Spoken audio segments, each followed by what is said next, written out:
지금 재판관이 9명이 아니라 3명이 부족한 6명 뿐이라는 게 변수입니다. 지금 현재 시장에서 가장 핫한 화두가 바로 비상계엄 선포와 관련된 내용이죠. 6시간 만에 무마되었지만 단기적으로 반등하는가 싶었던 증시에 악영향을 주고 있습니다. 대통령실은 비상계엄령 발동이 너무 무리한 일이고 절차를 따르지 않는다는 지적도 있지만 엄밀하게는 합헌적인 틀 안에서 이루어졌다고 주장하고 있습니다. 야당에서는 비상계엄 선포가 위헌이라고 주장하고 있으며 대통령을 탄핵해야 한다는 일관된 주장을 하고 있습니다. 계엄군은 4일 오전 1시를 넘긴 시점 국회에 모인 국회의원 190명이 만장일치로 비상계엄 해제 요구 결의안을 가결하고 계엄 선포가 법적 유효성을 잃자 국회에서 물러났습니다. 이후 윤석열 대통령이 6시간 만에 비상계엄 선포를 해체키로 하면서 투입된 군은 오전 4시 22분부로 원소속 부대로 복귀했습니다. 계엄령 이후에도 2가지 이슈가 부각되고 있는데요. 윤석열 대통령이 비상계엄을 선포한 지난 3일 밤 담화문 발표를 끝낸 시점 밤 10시 29분으로부터 1분 뒤인 10시 30분에 계엄군 10여 명이 경기 과천 중앙선거관리위원회 청사에 등장했습니다. 중앙청사를 포함한 3곳의 선관위 청사에 투입된 군인은 국회 약 280명 투입 인원보다 많은 297명으로 최초 투입 시점도 국회보다 더 빨랐습니다. 이를 두고 김용현 전 국방부 장관은 4.10 총선 부정선거 의혹을 거론했고 큰 파장이 예상되고 있습니다. 야당에서는 탄핵소추안을 통과시키려고 하고 있습니다. 탄핵소추안이 통과된다면 다음 절차는 헌법재판소의 탄핵 심판입니다. 그런데 지금 재판관이 9명이 아니라 3명이 부족한 6명 뿐이라는 게 변수입니다. 알파컨덕터 채널 구독과 좋아요, 알림 설정하시면 최신 영상을 가장 빠르게 시청하실 수 있습니다. 지난 10월 헌법재판소 재판관 3명의 임기가 끝나 퇴임했습니다. 국회가 아직도 후임을 뽑지 않으면서 9명이어야 할 재판관은 현재 6명 뿐입니다.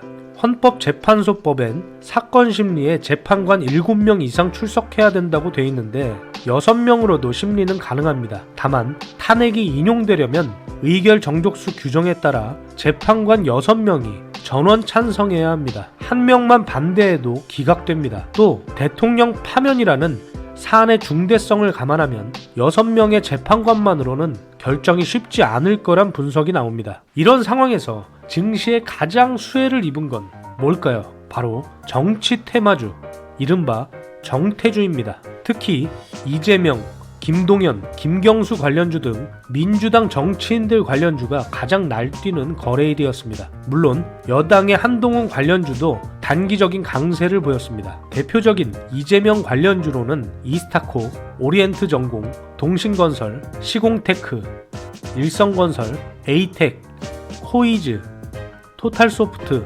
CS, 수산INT, 형지엘리트, 카스, 코나아이 등이 있고요. 한동훈 관련주로는 DTNCRO, 태양금속, 대상홀딩스, 오파스넷, 제이시언 시스템, 꿈비, 원티드랩, 덕성, 제로투세븐, 디지털조선, 노을 등이 있습니다. 민주당 정책주 중에는 기본소득, 공공주택, 남북경협주, 태양광, 풍력, 수소와 같은 섹터들이 있는데 어디까지나 트레이딩 관점으로 참고만 하시기 바랍니다. 25년이 이제 한 달도 채 남지 않은 상황에서 산타랠리를 준비해도 모자랄 마당에 이런 정치 테마주만 날뛰고 있는 국내 증시인데요. 앞으로 어떤 섹터가 산타랠리와 25년을 주도할지 한번 고민해 봐야겠습니다. 먼저 코스피 시가총액 1위 기업인 삼성전자죠. 우리가 이렇게 5만원대부터 49,000원 선까지 꾸준히 추가 매수하다가 11월 26일 58,200원을 돌파하면서 분할로 매도했습니다. 그리고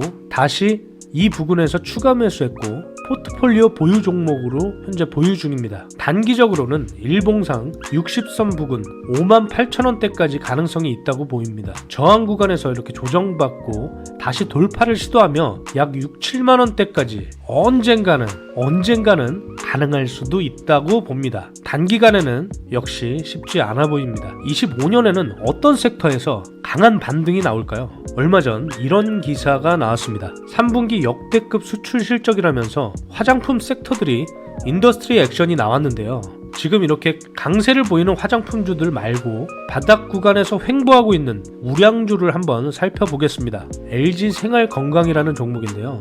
LG생활건강의 핵심 사업은 화장품, 생활용품, 음료로 구분됩니다. 화장품 브랜드는 더후, 오휘, 빌리프, 더 페이스샵 등 다양한 럭셔리 프리미엄 브랜드를 보유한 기업이고요. 더후는 차별화된 컨셉과 제품력으로 국내외 시장에서 높은 인지도를 보유하고 있으며 뷰티 매출에서도 가장 높은 비중을 차지하고 있습니다. 생활용품 또한 가장 오래된 사업으로서 국내 시장 1위 기업인데요. 생활용품 사업 부문은 크게 데일리뷰티와 홈케어로 구분되어 있습니다. 데일리뷰티는 샴푸, 바디워시, 치약처럼 개인의 미용과 위생을 목적으로 사용되는 제품이고, 홈케어는 집안 청소와 의류 세탁에 사용되는 생활용품으로 구분됩니다. 생활용품에 들어가는 원료를 판매하는 B2B 사업도 하고 있는데 이는 홈케어에 포함됩니다. 음료 부문의 가장 큰 비중을 차지하는 브랜드는 더 CCC, 더 코카콜라 컴퍼니의 보틀링 파트너로서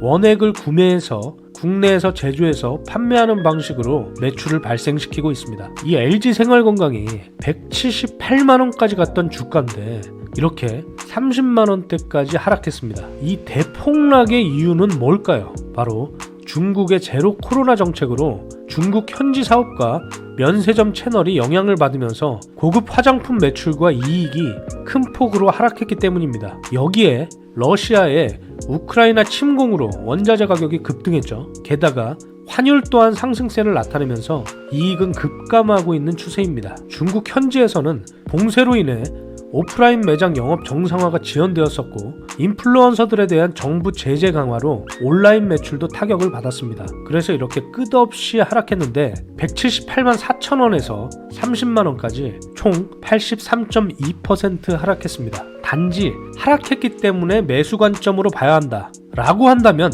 알파컨덕터가 아니겠죠. 최근 이런 공시가 있었습니다. 기업가치 재고 계획인데요. 현재 보유 중인 자사주 보통주 95만 8,412주와 우선주 3,438주를 2025년부터 27년까지 3년간 전량 소강 예정이라고 합니다. 배당 성향도 30% 이상으로 상향하고 중간 배당을 실시한다고 합니다. 최근 삼성전자, SK하이닉스를 비롯해서 LG생활건강까지 이런 주주가치 제고는 좋은데 진작 좀 하지, 이런 아쉬움이 남습니다. 주주가치 제고를 계획으로만 끝내지 말고 실천하고 주주 환원을 실제로 이행했으면 좋겠습니다. 여기에 LG생건이 최근 4년간 R&D에 6천억 가까이 투자했습니다. R&D 인력은 약 500명이고 더후, 오휘 등 자사의 화장품 브랜드에서 신제품을 출시하면서 R&D 실적을 꾸준히 내고 있습니다. 최근에는 한림대 한강성심병원과 공동 연구를 통해 화상 피부에 효과가 있는 성분을 개발했고, 이 밖에도 탈모 증상 완화에 도움되는 8종 특허 기술을 적용한 닥터그루트, 국내 최초 생분해성 향기 캡슐 등을 출시하며 생활용품 부문에도 성과를 보였습니다. LG생건은 딱 하나만 잘하면 됩니다. 마케팅이죠. 마케팅 능력이 너무 떨어져요. 이런 특장점과 R&D 아웃풋을 잘 알리는 것도 하나의 능력입니다. 마케팅을 개선하시기 바라고요. 또 글로벌 시장 내 K뷰티 점유율이 증가한 상황인데다가 더후라는 브랜드의 리브랜딩 효과로 온라인 채널도 성장하고 있고 중국 온라인 매출이 빠르게 회복하고 있습니다. 이런 관점에서 바텀피싱으로 충분히 매력적인 구간이라고 판단했습니다. 자, 기술적으로 살펴보면요, 월봉으로 이렇게 더블 바텀 이후에 꾸준히 횡보하다가 20개월 봉을 돌파하면 장기 매물대를 주기적으로 돌파 시도하면서 다시 예전까지는 아니더라도 LG생활건강의 수출 행보가 이어질 수 있지 않을까 기대해 봅니다. 2025년에는 우리 상장사 대표 및 임원진들이 주가 상승도 실적이라는 것을, 주주 환원이 제대로 되고 있는지 천만 개인 투자자가 지켜보고 있다는 것을 명심했으면 좋겠습니다. 요즘 미친 듯한 변동성과 지속되는 코스피 코스닥의 하락으로 몸과 마음이 많이 지치셨을 거라 예상됩니다. 어려운 시장 흐름이 지속되고 변동성은 더 높아질 수도 있습니다. 마음 굳게 먹고 매일같이 꾸준히 읽고 생각하면서 성공적인 투자를 이어나가시면 좋겠습니다. 오늘 영상도 시청해주셔서 감사합니다.